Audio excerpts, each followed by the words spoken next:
आप अगर एंटरप्रेन्योर नहीं होते तो क्या होते? तो कहीं ना कहीं से एक अंदर से एक था तो सही डे वन से कि जॉब ज़्यादा दिन नहीं करनी है, करना तो बिजनेस ही है। The ultimate ROI is the relevance, not just revenue. Supplement can support but only habits can heal. आपने ग्रेजुएशन किया, ग्रेजुएशन के बाद आप क्या, बट बताइए कि जब अच्छा ब्रांड मिलता है तो कोई मना नहीं करता, बट एक ये लेवल की कंपनी चलाना जिसमें आपको ग्लोबल ओरिएंटेशन भी चाहिए।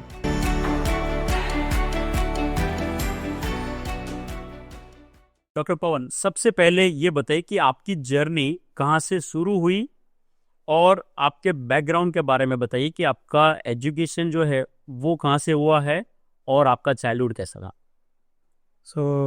सबसे पहले मैं आभार व्यक्त करता हूँ व्यापार जगत का, जिन्होंने मुझे यहाँ बुलाया और मुझे अपॉर्चुनिटी दी कि मैं अपना एक्सपीरियंस शेयर कर सकूँ। Thank you sir. और आपका हमेशा से ही सपोर्ट रहा है एज अ एंटरप्रेन्योर और एक जो कम्युनिटी बनाने में, तो thank you very much doctor Parvez आपका।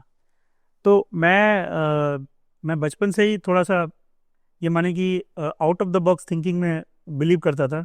मतलब लोग इस तरफ जाते थे और मैं थोड़ा अलग हट के सोचता था, तो यही एक पॉजिटिव थिंकिंग थी जो मुझे एक छोटे शहर से आज एक ग्लोबल नाम दे रही है। राइट। तो शाहजहाँपुर में मैंने अपना बचपन बिताया। मेरी स्कूलिंग शाहजहाँपुर से हुई। शाहजहाँपुर यूपी का एक छोटा सा शहर है और वहाँ पे उस तरह की उस ज़माने में फैसिलिटीज़ भी नहीं हुआ करती थी। इंटरनेट तो दूर की बात है उस ज़माने में। तो पर फिर भी हमें इतनी क्यूरियोसिटी थी कि हम जो भी मीडियम मिलता था अपनी नॉलेज बढ़ाने का, बाहर की चीज़ें समझने का, हम वो करते थे। उसके लिए हमें थोड़े एफर्ट करने पड़ते थे, लेकिन हम करते थे। बिल्कुल।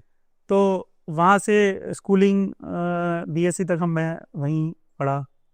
उसके बाद मैं लखनऊ यूनिवर्सिटी से मैंने MSc tech in pharmaceutical chemistry किया। और मेरी फैमिली भी काफ़ी बड़ी फैमिली थी, जिसमें हम लोग जॉइंट फैमिली में थे। और फिर पोस्ट ग्रेजुएशन के बाद अपना प्रोफेशनल करियर स्टार्ट किया। क्या बात है। आपकी जर्नी शाहजहांपुर से एक ग्लोबल एंटरप्रेन्योर तक ये अभी तक हो चुकी है, ठीक है ना। अब उसमें बताइए कि ये जर्नी में कौन सा ऐसा टर्निंग पॉइंट आया जहाँ से आपको एक एंटरप्रेन्योरशिप जो है उसका एक उसमें कदम रखने का मौका मिला। तो जब मैं पोस्ट ग्रेजुएशन जब करने वाला था, तो उससे पहले मेरा एक पैशन डॉक्टर बनने का भी था। ओके। तो मैंने एंट्रेंस एग्ज़ाम जो होते हैं उस ज़माने में दी जाते थे, तो मैंने 1-2 अटैम्प्ट किए क्लास 12 के बाद में।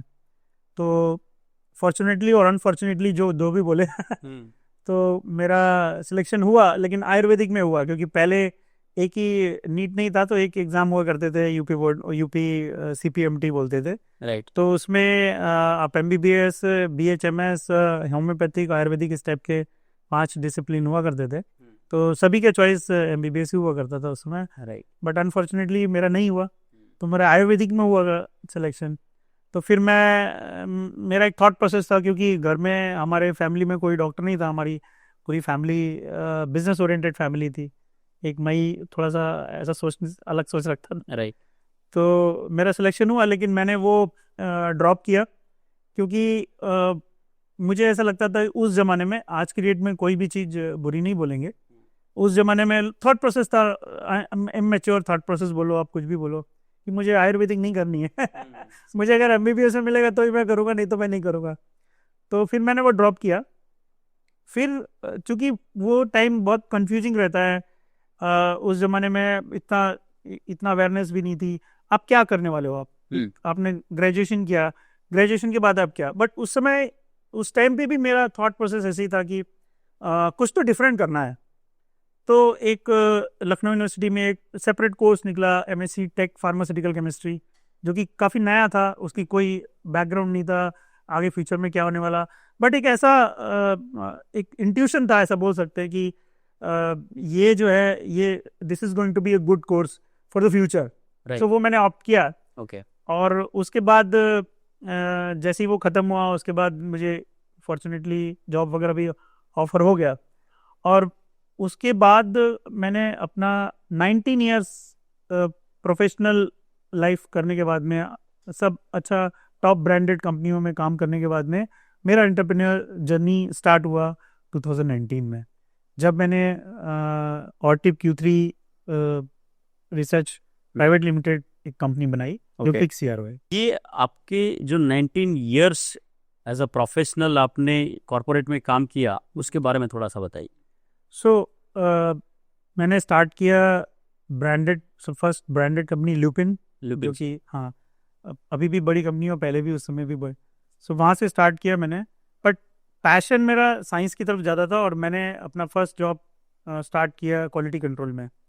तो वो मेरा एक्चुअली डिज़ायर नहीं था, बट आपको पता ही है कि जब अच्छा ब्रांड मिलता है तो कोई मना नहीं करता। बिल्कुल। तो मैंने ज्वाइन किया, और आफ्टर 1 ईयर ही मुझे लगा कि शायद ये मेरा पैशन नहीं है, फिर मैंने छोड़ की।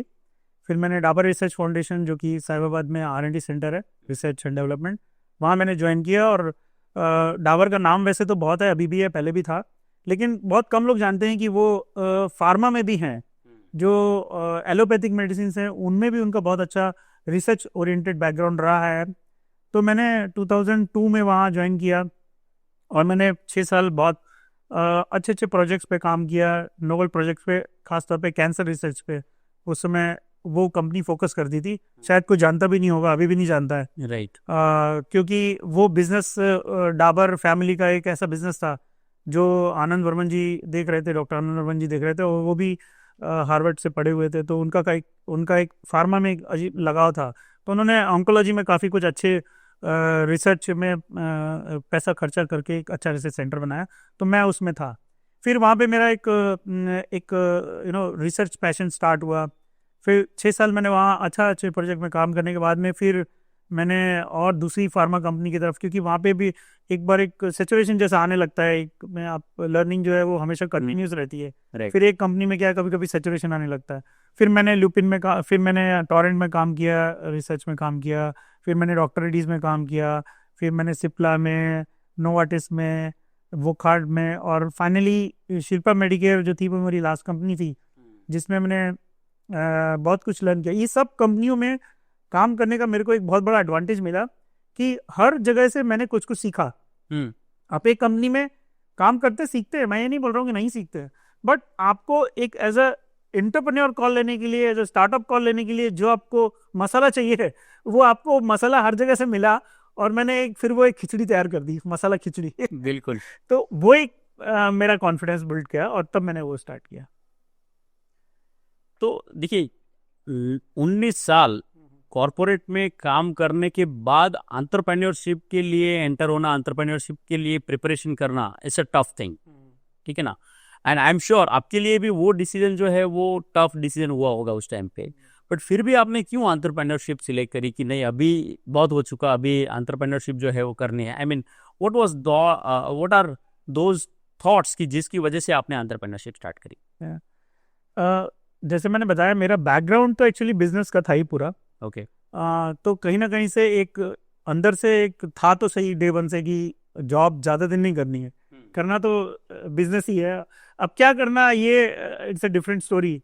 वो धीरे धीरे थॉट प्रोसेस मैच्योर होते हैं। अभी 19 साल करने के बाद स्टार्ट तो मैंने 2010 में ही मैंने थॉट प्रोसेस स्टार्ट हो गया था। हमारा एक ग्रुप हुआ करता था, सब जगह हम लोग डिस्कस करते थे कि क्या बिजनेस करें, क्या बिजनेस करें, क्या ये बिजनेस करें जो फार्मा है, या कुछ और करें। तो बहुत सारे थॉट प्रोसेस 10 साल से चलते चलते चलते 2019 में मैंने ये सोचा कि यार हम इतने साल हमने फार्मा को दिए, तो हम फार्मा का ही कोई ऐसा बिजनेस स्टार्ट करें जो जो थोड़ा नीश हो, कंपटीशन थोड़ा कम हो, और एक इम्पैक्ट क्रिएट कर पाए globally, not only in India, it can have a global company. तो वो एक धीरे धीरे थॉट मैच्योर हुआ, और एज ए बिजनेसमैन स्टार्टिंग से मेरा खून में है, जीन्स में है, तो आता रहा धीरे धीरे। करेक्ट। और जब आपने ऑर्टिव Q3 शुरू किया तो उस टाइम पे आपका विजन क्या था? जब हमने ऑर्टिव Q3 स्टार्ट किया तो 2 साल से एक थॉट प्रोसेस चल रहा था कि हम एक रिसर्च CRO बनाएं। लेकिन रिसर्च CRO भी बहुत टाइप के होते हैं। अभी फार्मा का अगर हम एक प्रोडक्ट का लाइफ साइकिल देखें तो वो रिसर्च से स्टार्ट होता है, रिसर्च में भी बहुत सारी चीज़ें होती हैं, फिर वो आप कमर्शियल में जाते हैं, फिर आप मार्केटिंग करते हैं। तो एक गैप आइडेंटिफिकेशन हमको करना था जिसमें कंपटीशन भी कम हो और एट द सेम टाइम हमारा एक्सपीरियंस भी यूटिलाइज हो। बिल्कुल। अब हम एकदम से सडनली यू टर्न लेके दूसरी फील्ड में तो नहीं जा सकते थे, तो फिर हमने वो एक गैप आइडेंटिफाई किया, हमारे कुछ जो पार्टनर्स थे उनके साथ हमने डिस्कस किया, और फिर हमने ये सोचा कि ये, और हमने जो ऑटिप Q3 में स्टार्ट किया वो बहुत ही निश सेगमेंट था, तो वो निश सेगमेंट को लेते हुए ही हमने वो एक रिस्क लेने की कोशिश की और वो सक्सेसफुल रहा। ओके। और वो ऑटिव Q3 का जो जो ऑफरिंग था वो क्या क्या था? ऑटिव Q3 में हम एनालिटिकल टेस्टिंग सर्विसेज ऑफर कर रहे थे, ओके। जिसमें कि भी बहुत एक निश एरिया था कि डिसोल्यूशन साइंस पे हम बहुत फोकस कर रहे थे। तो डिसोल्यूशन हमारा एक कोर एरिया भी रहा है हमारी लाइफ जर्नी का, प्रोफेशनल जर्नी का। फिर वही उसी को हमने आगे एक्सटेंड किया इसको बिजनेस की तरफ, क्योंकि जैसे मैंने बोला कि एकदम से नया आइडिया तो वर्कआउट करना थोड़ा मुश्किल है, तो इम्पॉसिबल नहीं है, बट ये है कि इतना एक्सपीरियंस लेने के बाद में हम क्यों दूसरा कुछ करें। तो वो एक डिसोल्यूशन एनालिटिकल टेस्टिंग लैब था जो कि बहुत छोटे से स्टार्ट हुआ और देन धीरे धीरे वो काफ़ी ग्रो हो गया। सुपर। और ऑटिव Q3 का मतलब क्या होता है, आपने क्यों वो नाम रखा? यस, सो ऑटिव Q3 एक कैरेक्टराइजेशन है जो एक बहुत साइंटिफिक वर्ड है। At the same time Q3 को हम क्वालिटी क्वांटिटेटिवनेस से भी डिफाइन कर सकते हैं। और ऑर्टिव it's reverse of vitro, VITRO, it's reverse of vitro. So जब हम नाम रजिस्टर करते हैं किसी कंपनी का तो ऑब्वियसली यूनिक होना चाहिए। तो जब हम सोच रहे थे कि Vitro is more relevant to our business, जो हमारा ऑटिव का बिजनेस था, बट वो जब हमने अप्लाई किया तो वो हमें नहीं मिल रहा था, तो सडनली थॉट आया कि चलो इसको रिवर्स करते हैं, तो रिवर्स किया तो मिल गया। तो इस तरह से नाम हुआ उसका। ओके। और जब आपने ये शुरू किया ऑटिव Q3, तो उस टाइम पे क्या क्या चैलेंजेस थे? जैसे सभी स्टार्टअप्स को चैलेंज आते हैं, वैसे हमारे को भी इतना आसान नहीं था वो करना, क्योंकि हमने सारा अपना जो हार्ड एंड मनी था पूरे लाइफ में इकट्ठा किया हुआ वो मैंने सब उसमें लगा दिया था। और बट नेगेटिव थॉट नहीं आए थे, मतलब हमने कभी ऐसा नहीं सोचा कि ये फेलियर होगा। तो वो बहुत एक पॉजिटिवनेस थी कि आप हमेशा पॉजिटिव थिंकिंग के साथ में आगे बढ़े। तो चैलेंजेस आए, यस। स्टार्टिंग में हमने जब स्टार्ट किया तो रिक्रूटमेंट के चैलेंजेस आए। फंडिंग तो चलो स्टार्टिंग के लिए तो हमने अरेंज कर लिया था, क्योंकि वही सबसे बेसिक होता है कि आप सबसे पहले फंड अरेंज कर ले, उसके बाद नेक्स्ट स्टेप बढ़ें। तो फंड्स वगैरह हमने सब अरेंज कर लिए थे, बट रेगुलर लाइफ में, regular day to day operations के लिए आपको टीम की ज़रूरत पड़ती है, फिर आपको बिजनेस मॉडल सेटअप की ज़रूरत पड़ती है, फर्स्ट क्लाइंट की ज़रूरत पड़ती है, रिपीट बिजनेस की ज़रूरत पड़ती है। तो ये सारे चैलेंजेस हमारे सामने आए, बट चूंकि हमारा बिजनेस रिलेवेंट फील्ड में था तो हमारी नेटवर्किंग थी। 19 साल के हमारे करियर में हमारे पार्टनर्स थे, उनका भी एक अच्छा रेपो था इंडस्ट्री में, तो उसकी वजह से हमें कंटिन्यूसली लोगों ने हमारे पर ट्रस्ट किया, हमारी कैपेबिलिटी पे ट्रस्ट करके लोगों ने हमको काम दिया। और सबसे बड़ा चैलेंज 2019 के बाद 2020 कोरोना, जो कि सबकी लाइफ के लिए चैलेंज था, सिमिलरली हमारी लाइफ के लिए भी चैलेंज था। हम बहुत नए थे उस समय, तो वो टाइम बहुत टफ था, सभी के लिए टफ था और हमारे लिए तो और भी टफ था, जब हमें बिजनेस रन करना था, एम्प्लॉयज़ को सैलरी देनी थी, खुद का भी सर्वाइवल करना था, क्योंकि ये भी बहुत बड़ा चैलेंज है।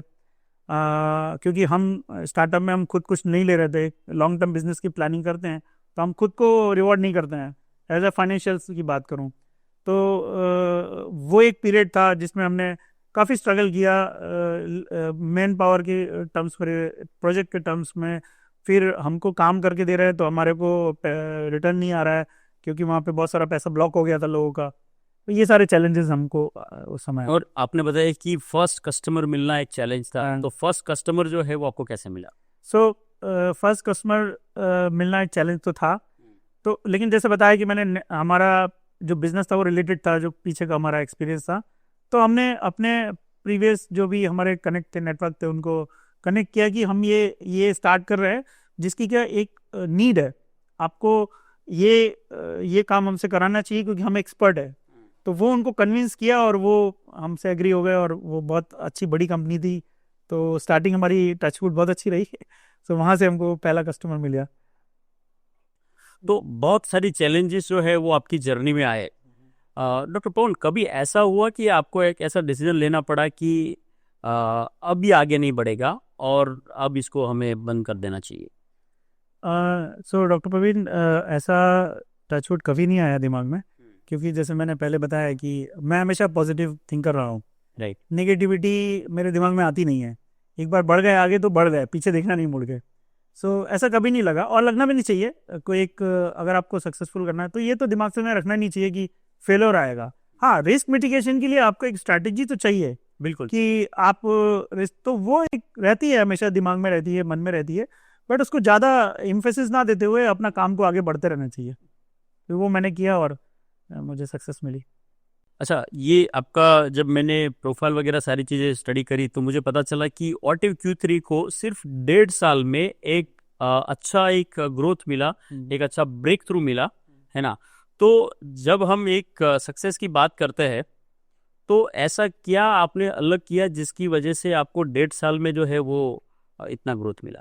यस, तो जैसे इन जनरली 1.5 ईयर्स का ब्रेक इवन बहुत ही अच्छा एक्सीलेंट माना जाता है और वो हमने अचीव किया। तो उसमें हमारा एक ही हमारा एफर्ट था कि हम जो काम कर रहे थे वो निश एरिया का काम कर रहे थे, बहुत ही प्रीमियम काम कर रहे थे जिसकी डिमांड थी मार्केट में, और वो हमने आइडेंटिफाई करके उसको धीरे धीरे उसमें और एक्सपर्टीज हम लेते आए।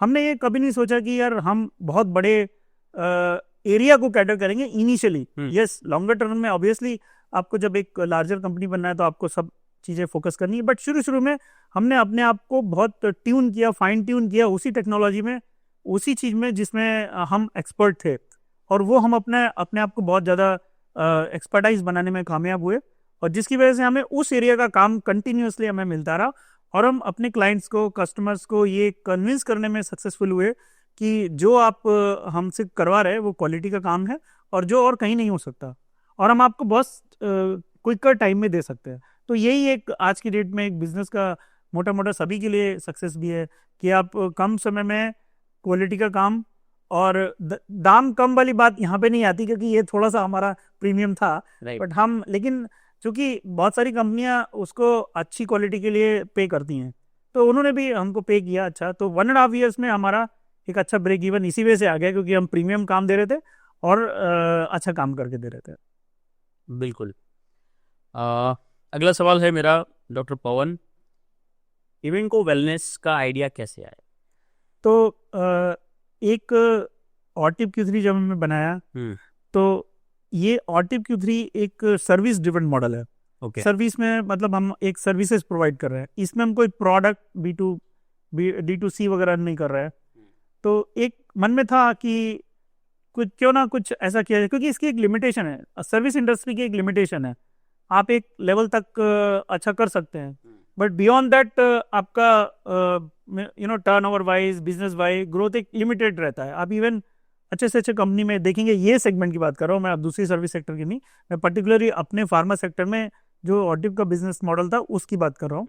तो उसमें एक सर्टेन लिमिटेशन थी जो मुझे लगती थी, तो मैं हमेशा ऐसा सोचता था क्यों ना एक प्रोडक्ट ड्रिवन मॉडल में जाया जाए जो D2C हो और वेलनेस इंडस्ट्री में ही, क्योंकि हम फार्मा से जुड़े हुए थे।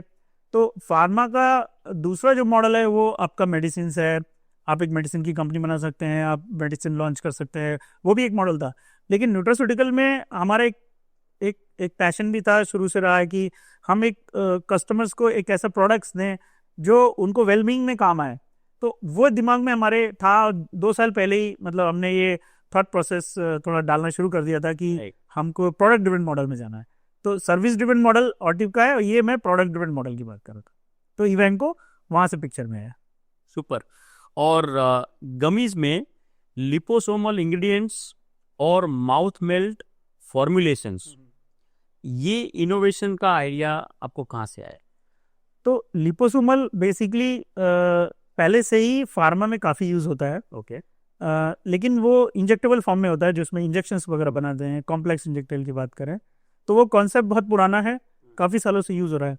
लेकिन न्यूट्रास्यूटिकल इंडस्ट्री में ये कॉन्सेप्ट काफ़ी नया था जब हमें पता लगा कि लिपोसोमल इंग्रेडिएंट्स मार्केट में अवेलेबल है और उनकी परफॉर्मेंस बहुत अच्छी है with respect to bioavailability, with respect to effectiveness, वो अच्छा काम करते हैं उसमें। वो अगर टेक्नोलॉजी के साथ में हम जाएं तो प्रोडक्ट स्टेबल भी रहता है। तो ये सारी खूबियाँ हमको पहले से पता थी, बट इस इंडस्ट्री में थोड़ा नया था, तो हमने उसको लिपोसोमल को उठा के हमने इसमें अपने न्यूट्रास्यूटिकल सेगमेंट में डाल दिया। माउथ मेड्स ग्रेन्यूल भी हम हमेशा सोचते हैं कि जो हमारे कस्टमर्स हैं, एक्चुअली जो वेलनेस इंडस्ट्री है उसमें हम किसी को पेशेंट नहीं बोलते हैं, क्योंकि वो पेशेंट नहीं है। एक्चुअली हेल्थ सप्लीमेंट लेना कोई पेशेंट की जरूरत नहीं है, नहीं। हाँ, सो आप ये वेलबिंग के लिए ले रहे हैं सो दैट कि आपका लॉन्गर टर्म में आप अच्छे रह सके, हेल्थ रह सके, आपको मेडिसिन की फार्मा की जरूरत ना पड़े। तो उसलिए हमने ये जो हमारे कंज्यूमर्स हैं उनकी एक कन्वीनियंस को ध्यान में रखते हुए, जो दूसरा माउथ में ग्रेन्यूल्स है, आपको कुछ नहीं करना है, आपको माउथ में लेना है, आपको टेस्ट भी अच्छा आना चाहिए और आपको डिजोल्व हो जाना चाहिए, पानी की जरूरत नहीं रहनी चाहिए, तो ये ट्रैवल फ्रेंडली है। तो ये सारी चीज़ें एक कस्टमर ओरिएंटेड फोकस की तरह रहती हैं। तो वो एक दिमाग में था कि एक तो लोगों को ईजीनेस होनी चाहिए और at the same time effectiveness भी होना चाहिए। तो ये दो टेक्नोलॉजी में मैं इसीलिए इवेंको में स्वर्णियो ब्रांड से मैं होता हूँ। तो स्वर्णियो हमारा ब्रांड है। डॉक्टर पवन, आज की डेट पे मार्केट में जब हम न्यूट्रास्यूटिकल्स की बात करते हैं, है ना, तो बहुत बहुत बड़ा मार्केट है और कंपटीशन भी बहुत है। तो आप स्वर्णियो को कैसे उसको अलग पोजीशन करते हैं, या फिर उसकी क्या ऐसी यूएसपीज है कि जो उसको अलग आइडेंटिफाई करता है? So it's a good question actually, क्योंकि ये बहुत सारा क्राउड में हम अपने आप को कैसे अलग निकाल पाए, क्योंकि स्टार्टअप के लिए बड़ा चैलेंज रहता है। तो जैसे मैंने बताया कि मेरा बैकग्राउंड साइंटिफिक रहा है और फार्मा में मैंने काफ़ी टाइम से काम किया है। तो स्वर्णियो में हमारा मोटिव यही है, एडवांस वेलनेस अनमैच्ड क्वालिटी। सो जहाँ हम कंज्यूमर को एक अच्छे प्रोडक्ट देना चाह रहे हैं और क्वालिटी के साथ देना चाहे, advance wellness and unmatched quality. Advance wellness कहाँ से आता है? हमारी प्रीवियस बैकग्राउंड से, जैसे मैंने बताया कि लिपोसोमल हमने लॉन्च किए, माउथ मेड लॉन्च किए, और फ्यूचर में बहुत सारी इनोवेटिव टेक्नोलॉजी हम लॉन्च करेंगे। तो ये सारी चीज़ें हमको अलग बनाती हैं भीड़ से, कि बहुत सारा, और क्वालिटी में हम इसलिए फोकस रखते हैं क्योंकि फार्मा में आपको पता है कि क्वालिटी सबसे इम्पोर्टेंट है। कि आपको जितना भी फार्मास्यूटिकल्स है वर्ल्ड, उसमें बहुत सारी क्वालिटी क्वेश्चंस आते हैं इंडस्ट्री में, क्योंकि ये डायरेक्टली ह्यूमन हेल्थ से रिलेटेड है। बिल्कुल। और फार्मा में चूंकि हमारा पूरा बैकग्राउंड फार्मा का रहा है, हम हमेशा क्वालिटी पे फोकस करते रहे स्टार्टिंग से। बट न्यूट्रा में समवट ये मुझे गैप लगा। तो वो हमने सोचा कि यार बेस्ट कैसे भी हो, हम जो प्रोडक्ट लॉन्च करेंगे, एक तो उसका साइंटिफिक बैकग्राउंड होना चाहिए, और दूसरा उसकी क्वालिटी में हम कभी कॉम्प्रोमाइज़ नहीं करेंगे। तो हम थोड़ा सा प्रीमियम भले ही हो, लेकिन तो ये चीज़ हमको, स्वर्णियो ब्रांड हमको दूसरे लोगों से अलग बनाती है। तो ये दो चीज़ें हमको, एक क्वालिटी एज वेल एज हम उसमें इनोवेशन, तो ये हमारे लिए एक गेम चेंजर है। सुपर। एंड मैंने इसका पैकेजिंग वगैरह भी देखा हुआ है, तो वो भी बहुत प्रॉपर ब्रांडिंग वगैरह भी आपने किया है, ताकि अपने आप वो एक लोगों को अट्रैक्ट करे, ऐसा प्रोडक्ट है। करेक्ट। तो पैकेजिंग तो इनोवेटिव होनी ही चाहिए। बिल्कुल। तो वो उसका ध्यान तो रखना, क्योंकि फर्स्ट इंप्रेशन ही वही है कि आप कोई भी चीज़ देखें तो वहाँ दिखने में जब तक अच्छी नहीं है तब तक आप उसको एक्सेप्ट नहीं करेंगे। करेक्ट, सही बात है। डॉक्टर, आपका जो इंडस्ट्री है उसके एक बिलीफ पे एक बात करते हैं, और आप मतलब as far as the wellness is concern, आप क्या मानते हैं कि फ्यूचर जो है उसमें एक ऐसा रिवॉल्यूशन आएगा कि जहाँ पे वेलनेस जो है उस पर ज़्यादा फोकस होगा? ये आ चुका है, आने वाला है, आ चुका है। और अब देखिए, कोविड के बाद से ये सबसे बड़ा इंडस्ट्री हो गया है अभी, वेलनेस इंडस्ट्री।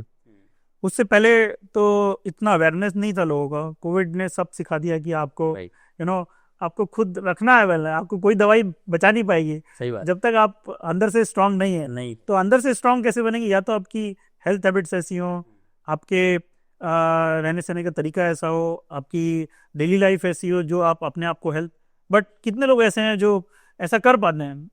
तो ये जो है, अगर आप वेलनेस रहना चाहते हैं तो डेफिनेटली इसका टाइम आ गया, और फ्यूचर में भी बहुत अच्छा ग्रोथ होने वाला है वेलनेस का। ओके डॉक्टर, जब हम हेल्थ केयर एंड वेलनेस की बात करते हैं और दूसरी साइड हम जब ग्रोथ की बात करते हैं, तो कोलैबोरेशन जो है उसका एक बहुत बड़ा रोल रहता है, ठीक है? तो कोलैबोरेशन को लेके आपकी क्या बिलीफ्स है? यस, ये बहुत ही अच्छा क्वेश्चन है, क्योंकि आज की डेट में बिना कोलैबोरेशन के शायद ही कोई स्टार्टअप सक्सेसफुल हो, क्योंकि आप अकेले एक वन मैन आर्मी की तरह आप किसी स्टार्टअप को सक्सेसफुल नहीं कर सकते। नहीं कर सकते रहे। क्योंकि आपको एक्सपर्टीज एक में हो सकती है, सब चीज़ों में तो एक्सपर्टीज नहीं हो सकती, और वो आपका एक कोर एरिया होना चाहिए। बाकी चीज़ों में आप कोलैबोरेटिव कर सकते हैं। जैसे हमने ऑर्टिब में भी पहली वाली जो कंपनी थी, वहाँ पे भी हमने काफ़ी सारे यूनिवर्सिटीज के साथ कोलैबोरेशन किया, क्योंकि हमारे रिसोर्सेज कंस्ट्रेंट रहता है किसी भी स्टार्टअप के लिए। हम इतना अनलिमिटेड फंड्स तो लगा नहीं सकते, तो हमें कोलैबोरेशन की ज़रूरत पड़ती ही है, चाहे वो न्यू प्रोडक्ट डेवलपमेंट के लिए हो या तो आपकी मार्केटिंग स्ट्रेटजी के लिए हो। तो कोलैबोरेशन का डेफिनेटली रोल है। और हमने भी पहले वाली कंपनी में भी हमने एक स्विस कोलैबोरेशन किया था, जो बहुत ही हेल्पफुल। बट कोलैबोरेशन में एक चीज़ हमें ध्यान रखनी चाहिए कि वैल्यू एडिशन होना चाहिए कोलैबोरेशन में।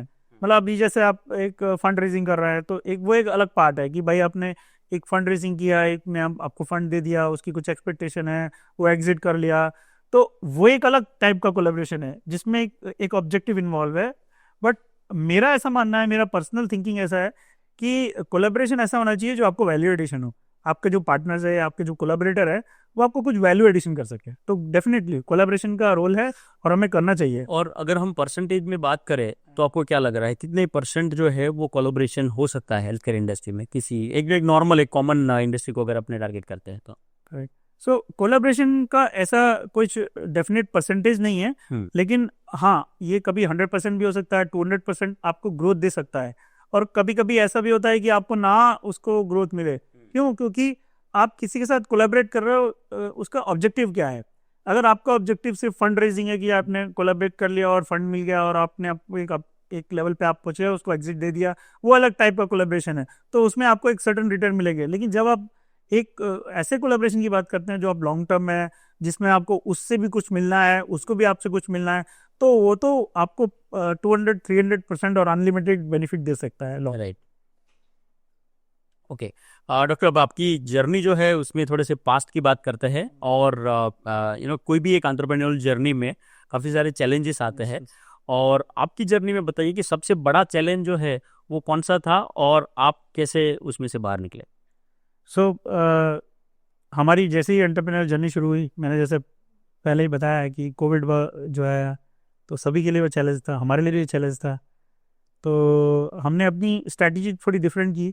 हम क्लाइंट को ये कन्विंस करने में सक्सेसफुल हुए कि, क्योंकि कोविड के टाइम में दो ही चीज़ें चल रही थी, या तो फार्मा चल रहा था या पर ग्रोसरी स्टोर्स चल रहे थे। तो हम फार्मा में थे, लकीली हम फार्मा में थे। तो बट उस समय इतना इजी नहीं था। हमने कस्टमर्स को, अपने क्लाइंट्स को कन्विंस किया, क्योंकि फंड का इश्यूज तो था ही। तो हमने उनको बोला कि आप एडवांस पेमेंट करो हमको। उन्होंने, वो भी जनरस थे और उन्होंने एक्सेप्ट किया कि हाँ, ये स्टार्टअप के लिए इशू था, तो उन्होंने सपोर्ट किया, काफ़ी सपोर्ट किया, एडवांस पेमेंट किया, प्रोजेक्ट्स भी और दिए। तो इस तरह से हम उससे बाहर आ गए। तो कोविड मेरे लिए भी वो बहुत एक टर्निंग पॉइंट था, चैलेंज था। और 2019 में स्टार्ट किया और 20 में आ गया, तो एक साल भी नहीं हुआ था। सही, तो वो तो बहुत बड़ा था चैलेंज। ओके। और अगर हम आपके विजन की बात करें तो where do you see yourself after 10 years, और आपका एक लॉन्ग टर्म विजन क्या है? सो अभी जो मैं अभी स्वर्णियो ब्रांड की बात करूं, तो स्वर्णियो ब्रांड को मैं नेक्स्ट 10 years में टॉप 10 इन इंडिया देखना चाहता हूं। ओके, और hopefully and globally also Swarnio brand को मैं एक पहचान देना चाहता हूं, और उसके लिए हम काम कर रहे हैं। सुपर। और अगर आपकी पर्सनल लाइफ के रिलेटेड एक क्वेश्चन पूछूं डॉक्टर, तो जब आप काम नहीं करते हो तो आप क्या क्या करते हो? What are the other activities where it is like your hobbies, या फिर आपका वो इंटरेस्ट होता है? यस, सो हॉबीज, मेरे बहुत हॉबीज थे बचपन से ही, मेरा थे और अभी भी है। क्या बात! मतलब उसको कंटिन्यू कितना करते हैं ये इम्पोर्टेंट है। बिल्कुल। मतलब एक बचपन की हॉबीज होती हैं, फिर वो एक लेवल क्रॉस होता है, फिर वो डिफरेंट हॉबीज होती हैं। तो मेरा डेफिनेटली, मैं म्यूजिक में बहुत इंटरेस्टेड हूँ, था और रहूँगा अभी। बट बिजी शेड्यूल की वजह से थोड़ा सा कम हो जाता है, टाइम नहीं दे पाते हैं। बट जब भी टाइम मिलता है तो मैं एक्टिविटीज़ करता हूँ, मेरा स्पोर्ट्स का भी मेरा थोड़ा इंटरेस्ट है, और वैसे देखा जाए तो मल्टी डिसिप्लिनरी मेरे इंटरेस्ट है, और मैं हमेशा टाइम मिलता है तो मैं सोशल वर्क में भी मेरा काफ़ी इंटरेस्ट है। मैं सोसाइटी में काफ़ी एक्टिव रोल प्ले करता हूँ। तो अपने, क्योंकि वो एक ज़रूरी है, आप क्या स्ट्रेस भरी लाइफ है आपकी, आप इंटरप्रेन्योर हैं, आप स्टार्टअप हैं, आपको पता ही है कि स्टार्टअप में कितने सारे चैलेंज रहते हैं। तो समवॉट आपको माइंड को भी रिलैक्स करना है। जब माइंड रिलैक्स होगा तभी आप एक नई नई चीज़ें सोच पाएंगे। उसके लिए आपको एक्स्ट्रा करिकुलर एक्टिविटीज़ हुए होना बहुत ज़रूरी है, बहुत जरूरी। और हमारे लिए भी मैं तो रहा हूँ हमेशा इस तरह की चीज़ों में। और डॉक्टर पवन, अगर आपको जो अभी के यंग एंटरप्रेन्योर्स है, जो नए स्टार्टअप्स है, उनको अगर आपको कोई एक मैसेज देना हो या फिर कुछ टिप्स देनी हो, तो वो आपका मैसेज क्या रहेगा? यस, तो नए यंग एंटरप्रेन्योर्स जो अभी आ रहे हैं, और ये बहुत इस समय इकोसिस्टम जो बना हुआ है इंडिया का, वो बहुत ही अच्छा इकोसिस्टम बना हुआ है जिसमें यंग एंटरप्रेन्योर्स काफ़ी आ रहे हैं, और thanks to Shark Tank also. उन्होंने एजुकेट किया, उन्होंने एजुकेट किया, वरना क्या, इवन हम अपने बचपन की बात छोड़ दो, अभी मैं अगर एंटरप्रेन्योर जर्नी की बात करूँ तो बहुत से टर्म्स जो है ना हमको समझ नहीं आते थे, क्योंकि एक बिजनेस ओरिएंटेड होना जो हम अपने बचपन से थे वो एक अलग बात है, बट एक ये लेवल की कंपनी चलाना जिसमें आपको ग्लोबल ओरिएंटेशन भी चाहिए, तो वो एक अलग टाइप का माइंडसेट चाहिए, और टेक्निकल उसकी टेक्निकल नॉलेज चाहिए। साइंटिस्ट तो अलग हो गया, अभी आपको इस टाइप की चीज़ें भी सीखनी पड़ती हैं एंटरप्रेन्योर में। तो वो एक शार्क टैंक ने काफ़ी हेल्प किया लोगों को। और एंटरप्रेन्योर को मैं यही एक मैसेज देना चाहता हूँ कि आप जो भी एरिया सेलेक्ट करो किसी अपने स्टार्टअप के लिए, उस एरिया में आप थोरो रिसर्च करो और एक गैप आइडेंटिफाई करो। या तो वो गैप आपका एक मार्केटिंग में भी हो सकता है कि आप एक प्रोडक्ट लेके आ रहे हैं, उसको कैसे मार्केट करें, इनोवेटिव वे में कैसे मार्केट करना है। दूसरा ये कि प्रोडक्ट सिलेक्शन में भी आपको एक थोरो रिसर्च करनी चाहिए। राइट। तो thorough research in both the way, either in the product selection as well as the market, तभी आप पूरे तरह से रेडी हो एक लॉन्च करने के लिए अपना एक स्टार्टअप। सो यंग एंटरप्रेन्योर्स बिल्कुल आने चाहिए, और इकोसिस्टम अच्छा बना हुआ है, बट ये थोड़ा सा चीज़ ध्यान रखें तो सक्सेस जरूर मिलेगी। सो डॉक्टर पवन, आप as a entrepreneur and you are now a serial entrepreneur, क्योंकि जहाँ पे आप ओटिव Q3 जो है उसको भी चला रहे हो, और साथ में आपने एक दूसरा वेंचर जो है वो एक ग्लोबल विजन के साथ अगेन D2C ब्रांड को लेके आपने स्वर्णियो को स्टार्ट किया और आप चला रहे हो, यस, है ना?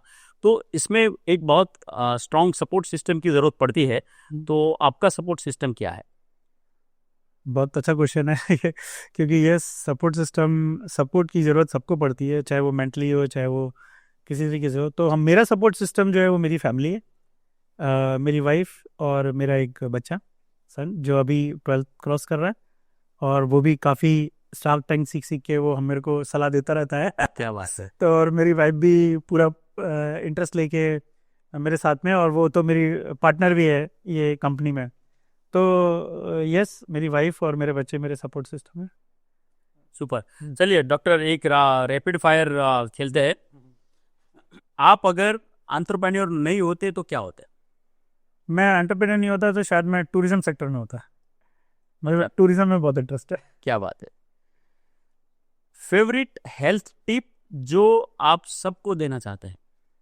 सो supplement can support but only habits can heal. Supplements हमारे सब सपोर्ट कर सकते हैं, लेकिन आपकी हैबिट जब तक आप बदलेंगे नहीं तब तक आपको वो फर्क महसूस नहीं होगा। क्या बात है। गमीज या कैप्सूल्स, आपकी पर्सनल पसंद? गमीज। एक कोट जो आपकी लाइफ डिफाइन करता है? The ultimate ROI is the relevance, not just revenue. ये मेरा मतलब क्या है, आप रेवेन्यू ही सब कुछ नहीं है, रेलिवेंस भी होना चाहिए। Absolutely.